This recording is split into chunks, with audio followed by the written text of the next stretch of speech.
सबैजनालाई स्वागत छ। आज चाहिँ हामी इन्टरेक्टिभ राइटिङ कसरी लेख्ने भनेर हेर्नेछौँ। र यो चाहिँ कहिले आएको भन्दाखेरि डुलिङ्गोमा चाहिँ अप्रिल 2024 मा एडेड भएको यो चाहिँ। अनि प्रोडक्सन एन्ड लिटरेसी सब स्कोरमा गनिन्छ यसलाई। अनि यो चाहिँ दुईटा पार्टमा हुन्छ। एउटा पार्ट भनेको चाहिँ 5 मिनट फर्स्ट राइटिङ होइन, त्यसपछि 3 मिनट फलोअप राइटिङ। र यो के हो भनेर म तपाईँलाई बुझाउने छु। र यसको टिप्स रहेको छ। पहिलो नम्बर छ अन्डरस्ट्यान्डिङ द प्रम्प्ट। प्रम्प्ट भन्नाले क्वेसन के छ त्यही अनुसार हामीसँग स्क्रिप्ट छ र त्यही स्क्रिप्ट अनुसार हामीले चाहिँ यो प्रम्प्ट अथवा यो क्वेसनलाई हामीले सल्भ गर्न सक्छौँ। अनि अर्को भनेको use all of your times. अब टाइम धेरै छ भनेर पनि नछोड्नुहोस्, सकेसम्म टाइमभित्र नै कम्प्लिट गर्नुहोस्। अब अर्को रहेको छ सकेसम्म तपाईँले 4:30 कम्प्लिट गर्नुभयो भने बेस्ट। अनि technique like write for 1 minute and proofread यो चाहिँ गर्नुहोस्। अनि अर्को भनेको चाहिँ for the second part write for 2:30 and proofread. First पार्टमा चाहिँ 4:30सँग हाम्रो म्याक्सिमम टाइम भनेको 5 मिनट हो। अनि सेकेन्ड फेजमा चाहिँ हाम्रो म्याक्सिमम टाइम भनेको 3 मिनट हो। त्यसको लागि 2:30सम्म कम्प्लिट गऱ्यो भने बेस्ट हुन्छ। र हामीसँग अर्को टिप्स रहेको छ, यो चाहिँ बेसिकल्ली 3 मिनटको फलोअपको लागि। यसमा के गर्नु भन्दाखेरि यसो सम्झिनुहोस्, लिस्ट बनाउनुहोस् त्यो माथि के गरियो थियो भनेर। अनि माइन्डमा पनि लिस्ट तयार पार्नुहोस्। अनि त्यो टपिकको चाहिँ अलि गहिरो अध्ययन गर्नुहोस्। अनि क्लियरली अन्डरस्ट्यान्ड द प्रम्प्टलाई चाहिँ अथवा क्वेसनलाई चाहिँ क्लियरली अन्डरस्ट्यान्ड गर्नुहोस्। अनि अर्को रहेको छ support your answer with example and opinions. यो गर्नुभयो भने हजुरको एन्सर चाहिँ बेस्ट हुनेछ। Templates for speaking or writing. तपाईँलाई चाहिँ यो टेम्प्लेट्सले स्पिकिङमा पनि हेल्प गर्नेछ भने राइटिङमा त झनै हेल्प गर्नेछ। र मैले अघि प्रम्प्ट भनिराख्दाखेरि तपाईँ कन्फ्युज हुनुभयो होला। प्रम्प्ट भनेको क्वेसन हो। जस्तै अब प्रम्प्ट भनेको एउटा चाहिँ डिबेट अथवा ओपिनियन भनेको चाहिँ क्वेसन आयो भने, जस्तै कि some schools have banned fast food, what are your opinion on it भन्यो भने यो भनेको डिबेट अथवा ओपिनियन फेजको क्वेसन भयो। र अब हामी नेक्स्ट क्वेसनमा जाऊँ। जस्तै कि इक्जाम्पलमा रहेको छ students should focus on playing computer games or engaging in sports, what are your opinion on it.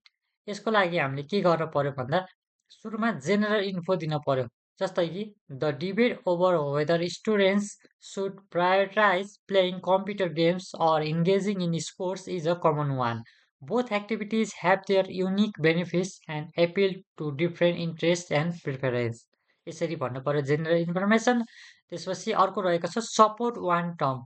एउटालाई सपोर्ट गर्नु पर्यो। You can support either computer games or sport. Let's C.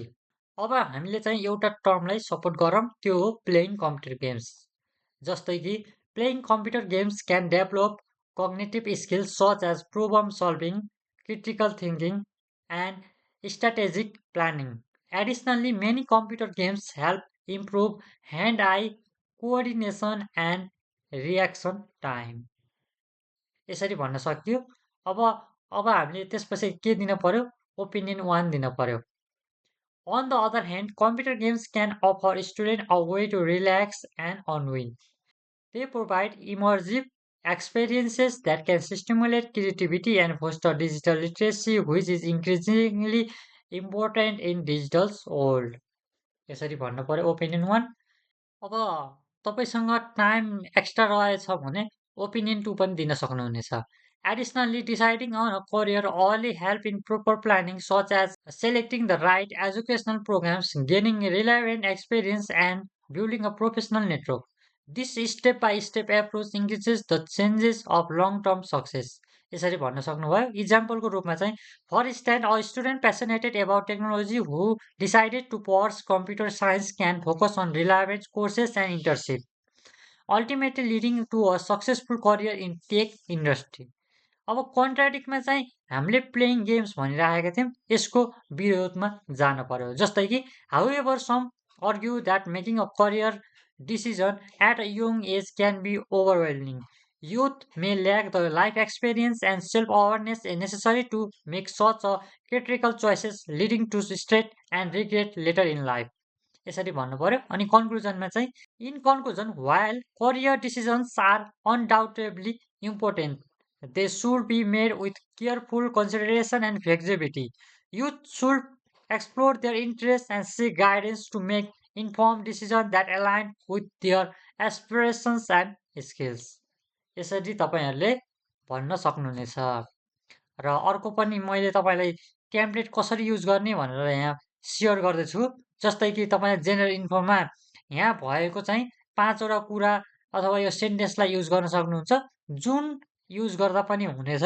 र टेम्प्लेटको अब त्यो सपोर्ट टर्म पनि छ, ओपिनियन 1, ओपिनियन 2 अनि contradict. यसको चाहिँ सबै टेम्प्लेट प्रोभाइड गरिदिएको छु मैले, तपाईँहरूले हेर्न सक्नुहुन्छ। र त्यसपछि अब एउटा क्वेसन पनि राखिदिएको छु, यो कसरी गरेको छ तपाईँहरूले हेर्नु होला। र यसको पनि कन्क्लुजन पार्ट पनि राखिदिएको छु। र तपाईँलाई यस्तै प्र्याक्टिस गर्नको लागि थप क्वेसनहरू पनि राखिदिएको छु। र आजको लागि यति नै। तपाईँहरूलाई यो मैले सिकाएको डुओलिङ्गो कोर्स मन परेमा लाइक, सेयर र सब्सक्राइब गरिदिनु होला। Thank you every one.